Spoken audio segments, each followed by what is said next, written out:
Good morning, lovely learners. Today we are going to start chapter 1 of class 8th mathematics.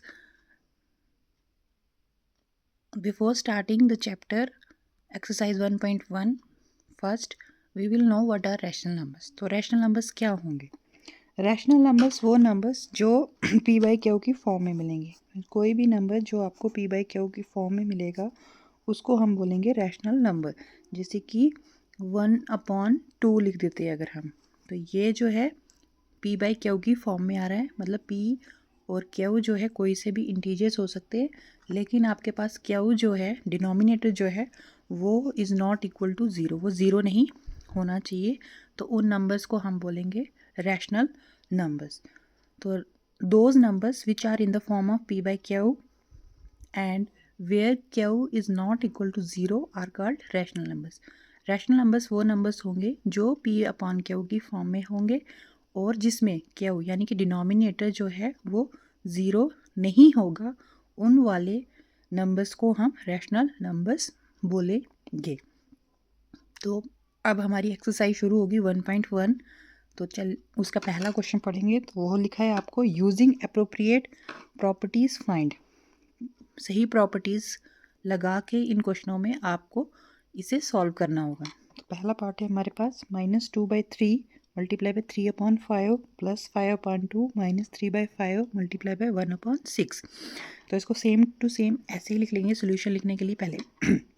तो 2/3 -2/3 multiply by 3/5 plus 5/2 -3/5 multiply by 1/6। तो यहाँ पे देखिए इस part में आपको कोई सा नंबर कॉमन दिख रहा होगा। हाँ, 3/5 और 3/5 हमारे पास कॉमन हमें दिखाई दे रहा है।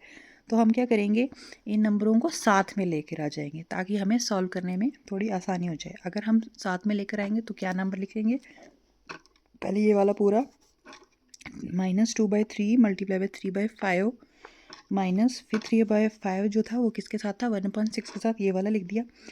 -3/5 मल्टीप्लाई बाई 1/6 प्लस प्लस बच गया हमारे पास 5/2, तो वो हमने लिख दिया प्लस 5/2। तो जो जिस जिस स्टेप के थ्रू हमने ये वाला रीग्रुपिंग करके साथ में लाए हैं तो इस वाली प्रॉपर्टी को बोलेंगे कॉम्यूटेटिविटी प्रॉपर्टी। तो ये कॉम्यूटेटिव प्रॉपर्टी के थ्रू हम कर पाए हैं क्योंकि कॉम्यूटेटिव प्रॉपर्टी में क्या होता है, अगर हम किन्हीं भी दो नंबरों को ऐड या मल्टीप्लाई करेंगे तो उनका आंसर जो है वो सेम ही रहेगा। जैसे अगर हम लिखते हैं a plus B is equal to B plus A, here we change the order of the number. तो यहाँ पे भी हमने वही ऑर्डर चेंज कर दिया क्योंकि यह थर्ड टर्म पे था, तो यहाँ पे हम सेकंड वाले टर्म पे लेकर आ गए हैं।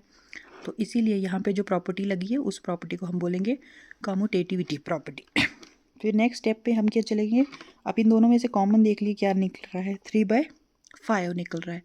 तो 3/5 को अगर हम बाहर निकाल लेंगे, 3/5 अगर हमने बाहर निकाल दिया इसमें से, तो देखिए जब जब हम 2/3 को मल्टीप्लाई करेंगे 3/5 से, तो यहाँ पे नेगेटिव टर्म है, नेगेटिव को जो पॉजिटिव के साथ हम मल्टीप्लाई करते हैं तो आंसर हमारा नेगेटिव में आता है। तो ये नेगेटिव हम 3/5 को ही दे रहे हैं। -3/5 अगर हमने बाहर निकाल दिया तो यहाँ से ये 2/3 पॉजिटिव का बचेगा, लिखा 2/3 प्लस ये अगर बाहर निकाल दिया हमने तो फिर बचा यहाँ से 1/6, वो लिख दिया यहाँ से प्लस 5/2।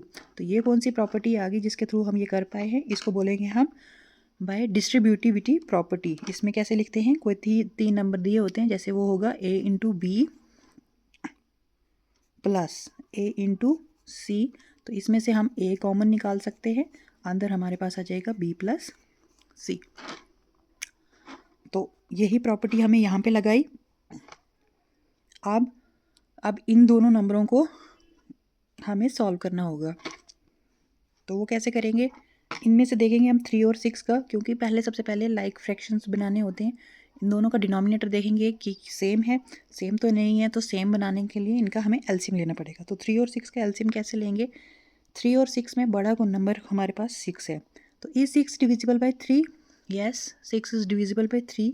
तो इन दोनों का एलसीएम जो है वो हमारे पास 6 आ जाएगा। तो 3 को 6 बनाने के लिए हमें किसके साथ मल्टीप्लाई करना पड़ेगा, 3 1 3, 3 2 6, 2 के साथ मल्टीप्लाई करना पड़ेगा। तो नेक्स्ट स्टेप पे हम क्या लिखेंगे, -3/5 ब्रैकेट शुरू करेंगे तो 2/3 लिख देंगे। तो 3 को अगर हम 2 के साथ मल्टीप्लाई कर रहे हैं तो 2 को भी हमें 2 के साथ ही मल्टीप्लाई करना पड़ेगा ताकि ये इक्विवेलेंट फ्रैक्शन ही बनी रहे। प्लस 1/6 है तो 6 को 6 बनाने के लिए हमें 1 के साथ मल्टीप्लाई करना पड़ेगा, वही 1 हम ऊपर न्यूमरेटर के साथ भी लिख दे देंगे, प्लस 5/2।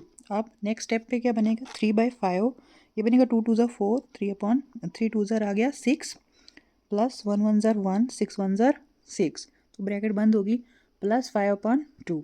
फिर उसके अगले स्टेप पे बन जाएगा ये -3/5 मल्टीप्लाई बाय 4 और 1 को प्लस करेंगे तो बन जाएगा, अब डिनोमिनेटर तो सेम हो गए तो हम सेम ले सकते हैं, एलसीएम इसका आ गया 6, तो ऊपर से आ गया 4 + 1 सेम नंबर, 4 + 1 + 5/2, इन दोनों को प्लस करेंगे 4 और 1 को तो वो आ जाएगा 5/6। तो अगले स्टेप पे हमारे पास 5/6 आंसर मिलेगा, तो ये आ गया -3/5 मल्टीप्लाई बाय 5/6 प्लस 5/2। अब काटेंगे, अगर इनको ये कटते मल्टीप्लिकेशन में हम काट भी सकते, तो 5 1 ज़ार और 5 1 ज़ार, 3 1 ज़ार 3 2 ज़ार 6। तो अब सेम न्यूमरेटर जो है ऊपर से मल्टीप्लिकेशन में न्यूमरेटर को न्यूमरेटर के साथ मल्टीप्लाई करते हैं और डिनोमिनेटर को डिनोमिनेटर के साथ, तो 1 1 ज़ार आ गया -1/2 प्लस 5/2। अब दोनों के डिनोमिनेटर जो है वो सेम है हमारे पास, तो वो क्या लिखेंगे हम, 2 लिख देंगे नीचे से, ऊपर से नंबर थे हमारे पास -1 + 5, तो 5 माइनस प्लस होता है, -5 में से 1 निकाला तो बच गया 4, 4/2 आ गया, तो 2 के टेबल में 4 आ जाता है, 2 1 ज़ार 2 2 ज़ार, तो यह आपके पास आंसर आ गया 2। अब इसका नेक्स्ट पार्ट पढ़ेंगे।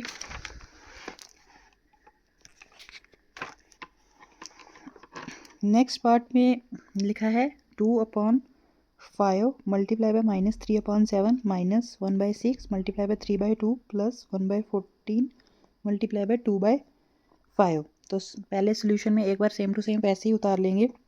अब देखेंगे कोई कॉमन अगर हमें दिख रहा है तो हाँ, 2/5 और 2/5 हमारे पास हमें कॉमन दिखाई दे रहा है, तो इनको अगर हम रीग्रुपिंग करके ऑर्डर इनके चेंज कर देंगे अगर इन टर्म्स के, तो क्या बनेगा, 2/5 multiply by 3/7 plus 1/14 multiply by 2/5 और ये बीच वाली टर्म -1/6 मल्टीप्लाई बाय 3/2। तो यहाँ पे हमने ऑर्डर चेंज किया तो ये वाली प्रॉपर्टी आ गई आपके पास बाय कॉम्यूटेटिविटी प्रॉपर्टी। उस प्रॉपर्टी के थ्रू हमने इसको रीग्रुपिंग करके या रीऑर्डर करके, मतलब इनके ऑर्डर चल, पहले ये फर्स्ट प्लेस पे था, इसको तो फर्स्ट प्लेस पे ही रखा, ये वाली टर्म जो है सेकंड प्लेस पे थी, इसको हम थर्ड प्लेस पे लेके चले गए, और ये जो थर्ड प्लेस पे थी इसको हम सेकंड प्लेस पे लेके आ गए। तो ये वाली प्रॉपर्टी होगी आपके पास कॉम्यूटेटिविटी प्रॉपर्टी। अब फर्स्ट और सेकंड टर्म्स में से देखें कॉमन क्या निकल रहा है, तो इन दोनों में से कॉमन निकल रहा है 2/5, लिख दिया 2/5, अंदर हमारे पास आ जाएगा, यहाँ से बच गया -3/7 और यहाँ से बच गया है 1/14। तो आगे है हमारे पास -1/6 मल्टीप्लाई बाय 3/2। तो ये कौन सी प्रॉपर्टी लगी, बाय डिस्ट्रीब्यूटिविटी प्रॉपर्टी। तो अब यहाँ पे इनको सॉल्व करना है, 7 और 14 जो है डिनोमिनेटर सेम नहीं है, तो डिनोमिनेटर सेम बनाने के लिए इनके हमें एलसीएम लेने पड़ेंगे। एलसीएम हम कैसे निकालेंगे, जो बड़ा नंबर होगा 7 या 14 में से बड़ा नंबर है 14, 14 is divisible by 7, yes 14 is divisible by 7, तो then the LCM of 7 and 14 is 14 ही आएगा। अब हमें इनके डिनोमिनेटर्स को 14 बनाना होगा, तो 14 बनाने के लिए हम क्या करेंगे, 2/5 को वैसे ही लिख देंगे, ब्रैकेट स्टार्ट की, -3/7 लिखा, 7 कितने ज़ार 14 होता है, 7 2 ज़ार होता है 14, तो 2 अगर यहाँ पे लिखा है तो 3 के साथ भी हमें मल्टीप्लाई 2 करना पड़ेगा, प्लस फिर है 1/14 लिखा, 1/14, 14 कितने ज़ार 14 होगा, तो 14 1 ज़ार होता है 14, तो 1 1 ज़ार 1, ऊपर भी हमें 1 के साथ ही मल्टीप्लाई करना पड़ेगा, ब्रैकेट बंद कर दी, आगे था 1/6 मल्टीप्लाई बाय 3/2, तो फिर है 2/5, 3 2 ज़ार आ गया -6/14 प्लस 1 1 ज़ार 1, 14 1 ज़ार 14। अब दोनों के डिनोमिनेटर सेम हो गए, तो -1/6 मल्टीप्लाई बाय 3/2, तो यहाँ पे काट सकते हैं हम क्योंकि ये मल्टीप्लिकेशन का है, 3 1 ज़ार 3 2 ज़ार, तो ये बना 2/5, डिनोमिनेटर सेम है तो एक लाइन लगा के हम लिख सकते हैं नीचे से 14, ऊपर से लिख लेंगे -6 + 1, -1 1 ज़ार 1, 2 2 ज़ार 4, -1/4। फिर जब हम अगले स्टेप पे जाएंगे तो वहाँ पे आएगा 2/5 मल्टीप्लाई बाय, माइनस प्लस होता है -6 में से 1 निकाला तो आ गया -5/14 -1/4। तो अब 1 1 ज़ार कितना आएगा, -1 और 1 7 ज़ार कितना आएगा, 7, -1/4। तो इस स्टेप पे कटा था, ये 2 1 ज़ार 2 7 ज़ार और 5 1 ज़ार 5 1 ज़ार। तो यहाँ से आगे 1 1 ज़ार -1 क्योंकि यहाँ इसके साथ माइनस है, और 1 7 ज़ार 7। तो यहाँ से ये वाला नंबर -1/4। अब 4 और 7 का एलसीएम निकालना पड़ेगा हमें। तो जब हम 4 और 7 का एलसीएम निकालेंगे तो इनमें बड़ा नंबर जो है 7 है। 7 का टेबल पढ़ते हैं। 7 1 ज़ा 7, 7 इज़ नॉट डिविजिबल बाय 4, 7 2 ज़ा 14, 14 इज़ नॉट डिविजिबल बाय 4, 7 3 ज़ा 21, 21 इज़ नॉट डिविजिबल बाय 4, 7 4 ज़ा 28, 28 इज़ डिविजिबल बाय 4। तो इन दोनों का एलसीएम जो होगा वो 28 आ जाएगा। तो 28 बनाने के लिए अब इनके डिनोमिनेटर्स को हमें जिस नंबर के साथ मल्टीप्लाई करना पड़ेगा उसी के साथ हम उनके न्यूमिनेटर को भी मल्टीप्लाई करेंगे। तो नंबर था हमारे पास -1/7 मल्टीप्लाई बाय 7 कितना ज़ा 28 होगा, 7 4 ज़ार होगा। तो 1 के साथ भी हम 4 ही लिखेंगे मल्टीप्लाई करने पर। फिर है -1/4 लिखा, 1/4 मल्टीप्लाई लगा देंगे। 4 कितने ज़ार 28 होगा, तो 4 7 ज़ार होगा। जब डिनोमिनेटर में 7 लिखा है तो न्यूमिनेटर पे भी हमें 7 ही लिखना पड़ेगा। अब इनको सॉल्व करेंगे आगे, तो इनका क्या आएगा, ये आ जाएगा -4/28 -7 1 ज़ा 7 अपॉन 28। तो 28 डिनोमिनेटर सेम है। अब आप लिख सकते हैं 28 नीचे से ऊपर से आ जाएगा आपके पास -4 -7। तो माइनस माइनस होता है प्लस, निशान माइनस का। 4 और 7 हो गए 11 -11 अपॉन 28। तो इसी के साथ आपके पहले क्वेश्चन के 2 पार्ट ख़त्म हुए। अब अगले क्वेश्चन को अगर हम पढ़ेंगे तो वहाँ पे क्या लिखा होगा, लिखा है right the additive inverse of each of the following. जो नंबर दिए होंगे आपके, इनके आपको एडिटिव इनवर्स निकालने हैं। तो एडिटिव इनवर्स का मतलब है हमें जो भी नंबर दिया होगा उसका हमें ऐसा नंबर ढूंढ के दिखाना है कि जब हम उसको उसमें प्लस करेंगे, उस नंबर में प्लस करेंगे तो आंसर हमारे पास 0 आना चाहिए। जैसे कि मैंने यहाँ पे एग्जांपल्स लिए हैं कुछ। जैसे अब हम 3 में हम क्या प्लस करेंगे तो हमारे पास आंसर 0 आ जाएगा। तो 3 में हम क्या प्लस करेंगे, हमारे पास 0 आंसर आ जाएगा। अगर 3 में 1 प्लस करते हैं तो आंसर तो 4 आ रहा है।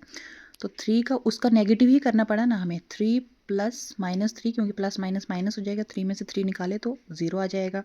उसी तरीके से जब हम -7 एक नेगेटिव इंटीजर ले रहे हैं, उसमें हम क्या प्लस करेंगे तो आंसर हमारे पास 0 आ जाएगा। तो -7 में हमें पॉजिटिव 7 करना पड़ा। तो यहाँ पे सीख के अगर पॉजिटिव इंटीजर है तो आपको नेगेटिव इंटीजर लेना पड़ रहा है, और अगर आपके पास नेगेटिव इंटीजर है तो आपको पॉजिटिव इंटीजर लेना पड़ रहा है। मगर सेम -7 नेगेटिव था तो +7 पॉजिटिव का लिए, पॉजिटिव इंटीजर लिया। तो जब इन दोनों को ऐड करेंगे तो हमारे पास आंसर 0 आ रहा है। तो वही इस क्वेश्चन में फाइंड आउट करना है। Right the additive inverse of each of the following. तो पहला पार्ट आपके पास है 2/8। 2/8 ये यहाँ पे पॉजिटिव रैशनल नंबर, सो इसका एडिटिव इनवर्स इसका नेगेटिव आ जाएगा। तो इसका आंसर हम लिख सकते हैं the additive inverse of 2/8 is -2/8। तो इतना ही था इसका आंसर। सेकंड पार्ट है जैसे -5/9। अब ये देखेंगे आप, यहाँ पे ये नेगेटिव है तो नेगेटिव वाले का पॉजिटिव बनेगा। The additive inverse of -5/9 is 5/9।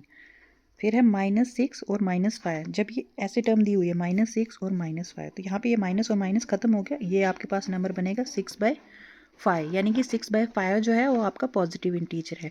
तो आप इसका एडिटिव इनवर्स कैसे निकालेंगे, the additive inverse of -6 -5 is -6/5। फिर नेक्स्ट पार्ट है फोर्थ पार्ट 2/-9। तो the additive inverse of 2/-9, this is a negative rational number, so its additive inverse will be positive rational number। तो 2/-9 का आ जाएगा 2/9। उसके अगला पार्ट है, लास्ट पार्ट जो इस क्वेश्चन का है वो है 19/-6। तो ये अगेन नेगेटिव रैशनल नंबर है, तो इसका positive rational number additive inverse आएगा। तो हम लिखेंगे इसका the additive inverse of 19/-6 is 19/6। इसी के साथ आपका दूसरा क्वेश्चन ख़त्म हुआ। तो I hope you like the video. If you like it, then share it with your friends, and if you want to know any concept of mathematics, then comment me. Thanks and have a wonderful day.